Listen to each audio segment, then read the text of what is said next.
So, another one.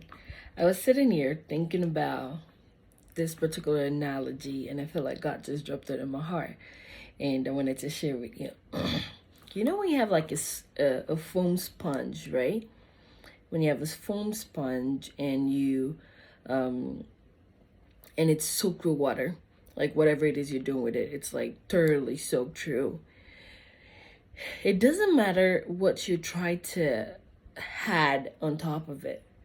Like it doesn't matter how fast or how slow or how gently or how maybe if you I don't know, maybe if you throw something at it, it'll probably like puff and like splash somewhere. But it doesn't matter how gentle you try to like pour the water on it or how intentional you are about getting this punch to soak in something else. It's not gonna work. You would have to get that foam sponge and like squeeze the water out of it and then restore it to the state, to that empty state, so that you can get more like whatever it is you now intend on pouring into it, so you can get it in.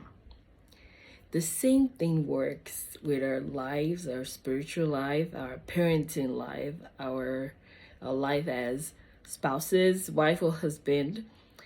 It would get to a point, it doesn't matter how gentle or how intentional you try to be, it would get to a point that your sponge would be full. And the truth is, if you don't try your best to stop doing whatever it is you're doing and squeeze the sponge really, really hard, just to give yourself enough time to receive a new life and a new like infilling, one day you will get really, really tired of trying to pour. Not even tired, you get so frustrated with yourself and people around you because you have no patience, you have no like extra anything going on anywhere because you're just so full. If that's you, go squeeze your sponge real hard and ask God to like refill and refresh you. Let me tell you what I did recently. So every quarter, I try my best to. I just smacked my lips. Anyway, I didn't do that intentionally, by the way. So every quarter, I try to like take like half a day or like a whole day. That's just like plain. I'm not doing anything. I'm just sitting in the bathtub or just relaxing. Absolutely, like just intense Bible study or praying or whatever. But of course, I try to. It's not very legalistic. Like it has to be. If there's a trip planned around that time, I can use that to equate it. So anyway, on and off like that. But for this quarter, like towards the end of last year, I didn't really like get a chance to like take a break and squeeze my sponge, and I was full. And there was a work trip I was absolutely looking towards so that I could just like, whoo, like squeeze it all out and like get some fresh air and then be ready to like get more in. And I ended up not going on that trip because my Jeremiah, my 2-year-old, was sick. I was so mad. I wasn't mad at him. I was mad at the fact I just couldn't get that chance I was looking forward to.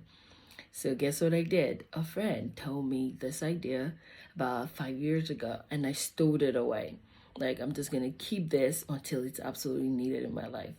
So at the end of the week, I told my husband, like, I need to get out. Like, I need that break I did not get on this supposed work trip. I need to get it back.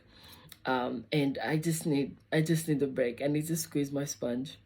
So he said, okay, I'll make up for it. So I decided to spend um an entire weekend in a hotel room without anybody, well, without my husband or my kids.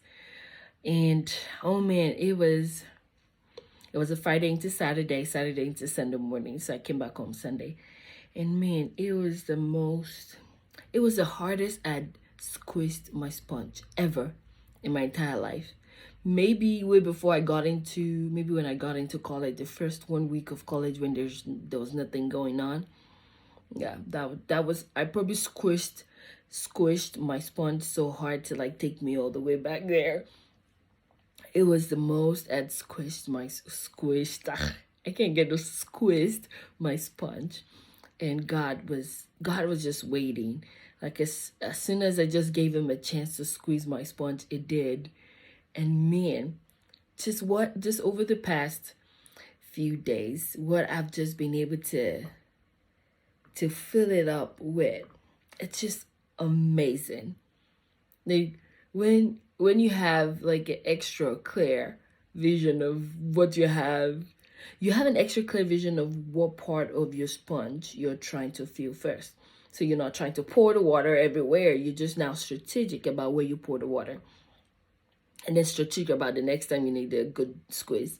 And just remember that the bad thing is it's not a bad thing to want to squeeze, because that's just life, right? There's so much noise around. I did a post recently on Instagram about the noise to signal ratio.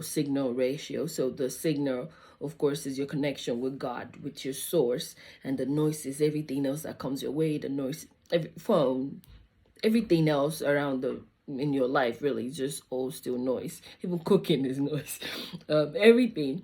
But it's just life. We just absorb and absorb and absorb and absorb. And if you don't take the time to squeeze, you would end up like getting frustrated. And also, I also want to say that don't wait till your sponge is like really full and you get into that point of irritability. Don't wait to that point. See how in your entire day how you can just create some time to squeeze a little bit every day. Hope that works. Go find a way to squeeze your sponge. Have a great day.